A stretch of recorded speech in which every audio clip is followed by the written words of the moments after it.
Olá, eu sou Giovanni de Souza. Hoje são 7 de fevereiro de 2022. São 21 horas e 20 minutos. Lição número 11 da classe de jovens. O sétimo sinal. Jesus ressuscita Lázaro. Texto principal. Disse-lhe Jesus: Eu sou a ressurreição e a vida. Quem crê em mim, ainda que esteja morto, viverá. João capítulo 11, versículo 25. Resumo da lição. Jesus tem um controle a respeito da vida e da morte. Sim, o Senhor é aquele que faz descer da sepultura e também faz subir da sepultura. A morte não tem nenhuma força, nenhum poder, nenhum domínio sobre Jesus. Introdução. Não há circunstância alguma que pegue Deus de surpresa ou que limite seu poder, seja qual for a origem ou a extensão do dano ou qualquer tipo de mal. Nada escapa ao controle soberano do Criador. Nada, absolutamente nada pega Deus de surpresa. Muitas das vezes as pessoas compreendem errado e acham que algo está fora do controle. Não. Deus tem onisciência, onipresença, é o onipotente. E como Deus tem toda a ciência, claro, ele é onipresente, onisciente, ele sendo onisciente, conhece toda a ciência. Ou seja, o Senhor ele tem a presciência. O que é a presciência? É a ciência de saber o que vai acontecer depois. Então, quando Adão pecou lá no jardim, o Senhor já sabia que ele pecaria, que ele falharia no plano. Por isso que o Senhor, Deus já tinha arquitetado Jesus para morrer desde lá de Gênesis capítulo 3, versículo 15. Já tinha projetado. Mateus 25:34 também não vai nos dar um norte. Vinde benditos de meu Pai e possuí por herança o reino que vos está preparado desde a fundação do mundo. Entre tantas outras coisas, o Senhor ele nunca é pego de surpresa. O Senhor, nosso Deus, ele sabe o que vem depois. Então nada, absolutamente nada está fora de seu controle. A aldeia de Betânia, sua posição geográfica. É como quando viajamos para uma cidade grande e preferimos nos hospedar em seus arredores, em um lugar discreto, evitando os tumultos da metrópole. Quem hoje não vive uma vida de estresse, né? Quer sair um pouco desse estresse da grande cidade e acaba indo para lugares mais calmos, que tenham uma calmaria, que é mais tranquilo. E Jesus tinha também isso em mente e ele fazia exatamente isso. Ele fugia muitas das vezes do tumulto da grande cidade. Por quê? Porque o Senhor ele se escondia, vamos assim colocar aqui para a gente entender, ele fugia do ibope. Como tantas pessoas querem aparecer, o Senhor Jesus ele queria se esconder. Ele se escondia. Por quê? Porque ainda não era chegada a sua hora. Então o Senhor Jesus ele era muito discreto no pessoal. Ele tinha essa de se esconder, ir para lugares arredores, de lugares mais tranquilos, né, mais sossegados. Estrategicamente escondido. Jesus fez isso algumas vezes em relação a Betânia, a apenas 2,7 km de Jerusalém, quase 15 estádios. Basta sair da cidade antiga, cruzar o vale de Cedron e passar pelo lado oriental do Monte das Oliveiras, onde estava Betânia, com quem estrategicamente escondida.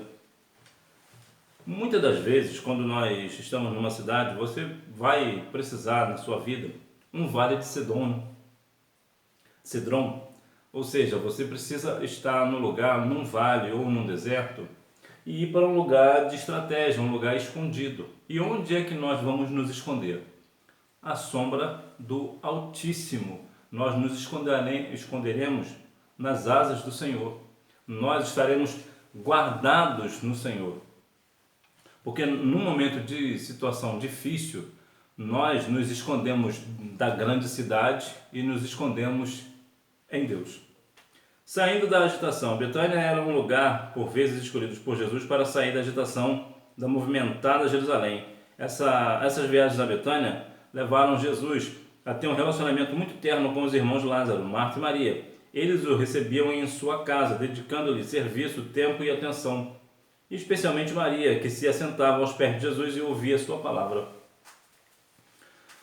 Jesus saía da agitação e conforme ele ia muito para uma determinada lugar, que no caso é a casa de Lázaro, ele acabou criando ali um relacionamento com Lázaro, Marta e Maria. Quando você vai muito para um lugar, é exatamente isso que acontece. Você acaba criando vínculo, acaba criando relacionamento. Se nós formos trazer isso para nós e compreender que quando nós vamos à igreja, ao templo, nós estamos nos relacionando com pessoas próximas, nossos amados irmãos e irmãs em Cristo Jesus, nós vemos que vamos compreender que nós estamos ali justamente dedicando serviço e tempo, atenção a essas pessoas e elas também a nós. Então isso vai criar um relacionamento tranquilo e isso vai nos fazer com que nós não venhamos estar por porfias, né, uma agitação. Teremos ali a palavra do Senhor à nossa disposição, nós estaremos sempre à disposição da palavra, ouvindo a palavra, um ensinando a palavra ao outro, pregando a palavra ao outro, e assim nós saímos da agitação desse mundo moderno. O milagre da ressurreição, para a glória de Deus. Esse milagre, portanto, seria mais um evidente sinal de sua divindade. Embora já tivesse registrado tantos outros, João precisava incluir esse que mostra o poder de Cristo sobre esse terrível inimigo, a morte. A morte, ela não consegue deter a Cristo. Não conseguiu deter a Cristo. Não consegue deter a Cristo. Por quê? Porque o Senhor, ele tem todo o poder nos céus e na terra. E até mesmo diante da morte, o Senhor se mostra de fato o Senhor. Tanto se mostra que ressuscitou a Lázaro. Vemos, por exemplo, alguns outros casos, como por exemplo o filho da viúva de Naim, também foi ressuscitado. Veja que a morte, ela não tem nenhum domínio sobre Jesus. É algo do tipo, não há algo que o Senhor Jesus não possa fazer. E se a gente for trazer para hoje, no sentido, tanto no físico, né, até hoje o Senhor Jesus vence a morte, Jesus pode ressuscitar alguém, mas se a gente for trazer até numa perspectiva espiritual, quantas pessoas hoje não estão com as suas vidas mortas, né?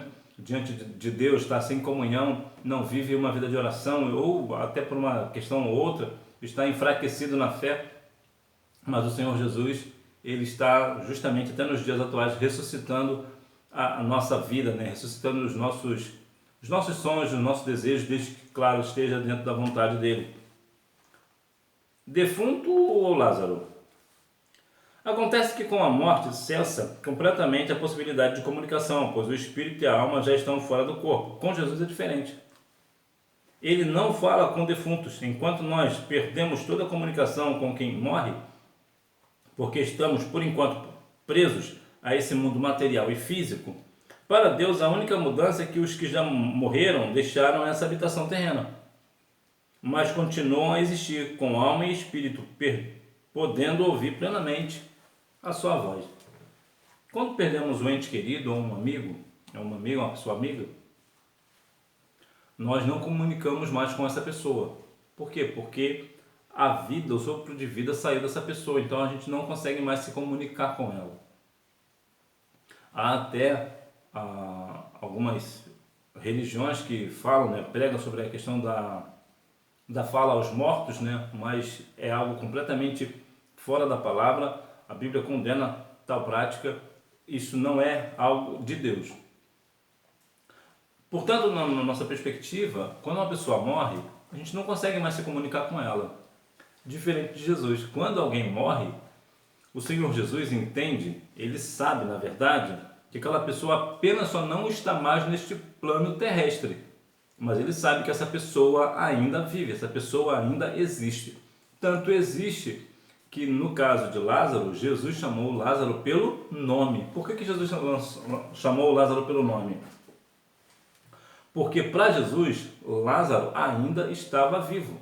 Jesus poderia falar com Lázaro que Lázaro iria ouvir Jesus, mesmo estando morto para todos nós, né? No conceito aqui humano, né? Claro, nós não estávamos lá, né? Mas quando Lázaro morreu, as pessoas ao redor, ninguém poderia mais falar com ele, é claro, porque estava morto. Mas Jesus não, Jesus poderia falar, justamente por quê? Porque Jesus domina até mesmo na morte. Por quê? porque Jesus fala até mesmo com o morto e faz o morto voltar à vida, porque esse morto vai ouvir Jesus. Porque o plano é diferente. O plano não é mais um plano físico, é um plano espiritual. E no plano espiritual, Jesus também domina. Então, quando Jesus chamou Lázaro, Lázaro de fato ouviu Jesus chamá-lo. A ressurreição no presente. Marta demonstrou profundo conhecimento teológico em sua conversa com Jesus. Falou claramente da ressurreição do último dia, além de ter confessado sua fé em Cristo, o Filho de Deus que havia de vir ao mundo. Mas não demonstrou crer que ele poderia operar milagre de ressurreição no presente. É certo que o conhecimento teológico tem o seu valor. Entretanto, nenhum conhecimento da palavra tem valor se não vier acompanhado da comunhão com Deus da palavra. Veja aqui que Marta tinha um grande conhecimento teológico, grande conhecimento da palavra, vamos assim dizer, né? Mas não tinha a comunhão que tinha Maria. Maria tinha comunhão com o Senhor Jesus. Marta era diferente. Marta não tinha comunhão, até tinha conhecimento, mas não tinha comunhão. Então veja que a Marta não tinha muito aquela ideia de que Jesus podia operar um milagre ali no presente. Ela não conseguia compreender que Jesus tinha todo o poder, que ele podia ressuscitar o seu irmão Lázaro, né, o irmão de Marta. E por que ela não sabia? Justamente por isso, porque ela tinha muito conhecimento da palavra, vamos assim dizer, mas não tinha comunhão com Deus da palavra, que no caso é Cristo. Ela não tinha comunhão com o Senhor Jesus. Ela não trazia intimidade com Cristo. E por ela não ter intimidade com Cristo, certamente ela até falava muito bem da palavra, sabia que Jesus era o Cristo, mas não compreendia que Jesus podia fazer um milagre naquela hora. E quantas pessoas hoje têm muito conhecimento bíblico, teológico até, mas ainda não conheceu verdadeiramente quem é o Senhor Jesus. Não tem, de fato, uma comunhão com o Senhor Jesus. A soberania de Deus, acaso ou propósito? O estudo das Escrituras nos faz entender que Deus não fez nada e não faz nada por acaso. Sempre tem um propósito perfeito em todas as coisas. É possível e é muito possível que muitas das coisas que passamos na nossa vida nós não compreendemos, mas Deus tem um propósito. Deus não faz nada pelo acaso. Deus não faz algo, vamos dizer, algo sem querer. Tudo que Deus faz, ele tem um propósito específico, ainda que nós não saibamos qual é este propósito, como diz Deuteronômio 29:29. Tem coisas que o Senhor não vai nos revelar. Tem coisas encobertas que é somente para o Senhor. Então veja que o propósito, tem alguns propósitos que nós não entenderemos, e são muitos os propósitos, mas saiba no seu coração que se porventura você está passando por uma situação, o Senhor Jesus, ele tem um propósito no porquê que você está passando por isso. É verdade que dói, né, às vezes, né? Algumas situações bem complexas, e algumas pessoas nos acusam de até mesmo estar em pecado e tantas outras coisas, mas o Senhor, ele tem um propósito específico para aquilo. Veja, por exemplo, a vida de Jó. Olha que situação difícil que passou Jó, mas Deus tinha um projeto no sofrimento de Jó. Então que nós venhamos compreender que Deus, ele é soberano, ele não faz as coisas por acaso, ele sempre tem um propósito. E que nós venhamos estar, inclusive, firmes no propósito do Senhor, né? Vivendo os propósitos de Deus. Viver os propósitos de Deus não nos isenta de sofrimentos enquanto estivermos nessa vida terrena. O fato de você estar dentro do propósito do Senhor, isso não quer dizer que você não vá sofrer o deserto. Isso não quer dizer que você não vá sofrer uma reprovação na sua vida de trabalhador, ou até mesmo de obreiro, dependendo da situação, ou na sua faculdade, na sua escola. Nada disso impede de você ser reprovado, ter uma reprovação só porque Deus tem um propósito na sua vida. Todo salvo na pessoa de Cristo, ele tem uma meta, que é as mansões celestiais. Ele sabe que aqui no mundo ele está sujeito a todas as coisas. As coisas acontecem conosco também. Tanto é que vemos que perseguições, desde os tempos bíblicos, sempre aconteciam ao povo de Deus. E sempre acontecerão, isso não mudará nunca. Entretanto, como o Senhor Deus tem um propósito para cada um de nós precisamos compreender que, sim, eu posso ser reprovado em um determinado curso, por exemplo, num projeto, mesmo que Deus tenha um propósito comigo. Mesmo eu sendo salvo na pessoa de Cristo, eu terei por passar algumas reprovações na vida. Então, até porque também não seria justo, te dar um exemplo aqui bem prático, você vai prestar um concurso público, por exemplo, só para a gente ter uma ideia. E você não estudou para o concurso público porque você é cristão, você é salvo na pessoa de Cristo. Aí você vai lá e você vai ser reprovado. Por que você vai ser reprovado? Porque você não estudou. Não é justo você que não estudou ser aprovado por ser cristão, salvo na pessoa de Cristo, e a pessoa que não é cristã ser reprovada apesar de ter estudado. Então veja que são duas coisas completamente diferentes. O fato de você ser cristão não isenta você de reprovação. Se você quiser passar num concurso público, você precisa estudar, inclusive estudar muito, mais do que aquele que não tem fé em Cristo. Por quê? Porque Jesus não vai fazer a prova para você. A prova é sua, quem tem que passar na prova é você. Então, como é que você vai passar na prova? Estudando. O soberano intervém. Com Lázaro morto e sepultado havia 4 dias, não se via possibilidade de qualquer intervenção de Jesus para reverter o quadro. Senhor, já cheira mal, porque já é de 4 dias, disse Marta. Isso nos fala do risco de que corremos neste mundo frio e incrédulo, onde vai se esvaiando a fé em um Deus que intervém na vida humana. Você vê que mais uma vez Marta disse que já cheira mal, já é de 4 dias. Era como se Marta estivesse falando para Jesus, Jesus, não tem mais jeito. Acabou o plano, acabou o propósito, acabou o poder, não tem nada que tu possa fazer. Entretanto, o Senhor Jesus, ele é soberano, ele é Deus. E por ele ser Deus, ele pode todas as coisas. Todo o poder lhe foi lhe dado no céu e na terra. Então você vê que mesmo Lázaro, após de 4 dias sepultado, o Senhor Jesus opera um milagre chamando-o pelo nome. É muito interessante a ideia de que Jesus chamar ele pelo nome, tratar ele como ainda fosse vivo, porque para Jesus, de fato, ele ainda existia, né? Lázaro não estava morto, não para Cristo. Para Cristo, Lázaro era como se estivesse apenas dormindo, por isso ele disse falou até uma forma figurada, né, de dizer que iria despertar.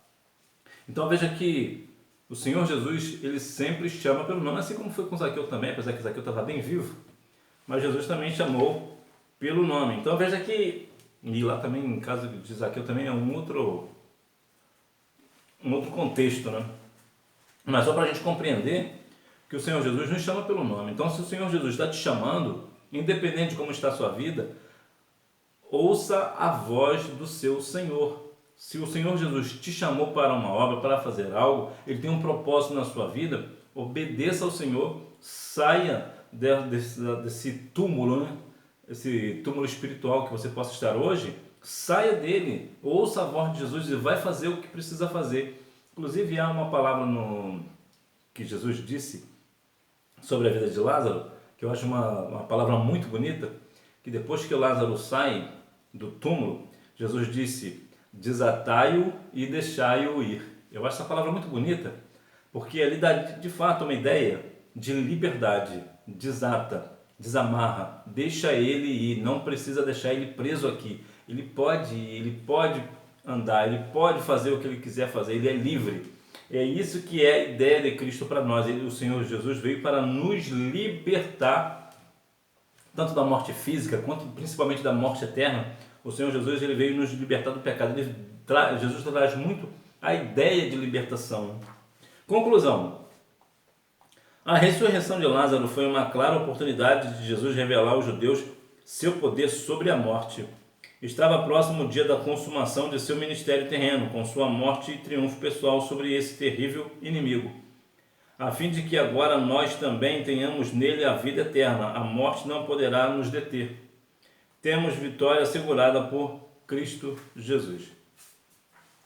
Vemos que essa morte de Lázaro mostrou que de fato Jesus era o Cristo, porque não é possível alguém ser ressuscitado 4 dias após de sepultado.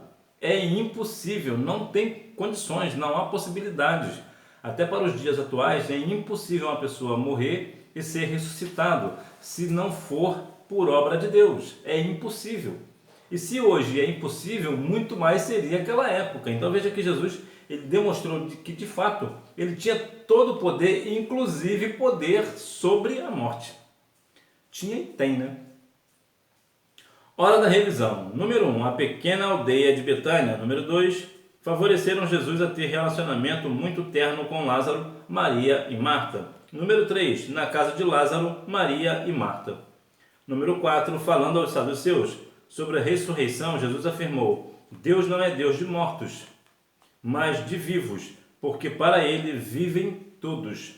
Número 5, a lição espiritual que extraímos é: conhecimento teológico é importante, mas sem quebrantamento não se alcança o coração de Deus. Que nós venhamos a cada dia mais crescer no conhecimento, mas também na graça, né? No quebrantamento de coração, que nós venhamos tanto crescer no conhecimento, como também e principalmente na comunhão com o Senhor, para que nós venhamos com conhecimento, levar o conhecimento das pessoas, e com a comunhão com o nosso Senhor, os milagres nos seguirem, né? Nós falamos o que Jesus faz, e por termos comunhão com o Senhor Jesus faz de fato aquilo que nós falamos que Ele faz, para a honra e glória do nome dEle. Que Deus em Cristo continue abençoando a sua vida, que você tenha uma boa aula, não deixe de ir à Escola Bíblica Dominical, até porque quem faz a escola é o aluno. Tchau!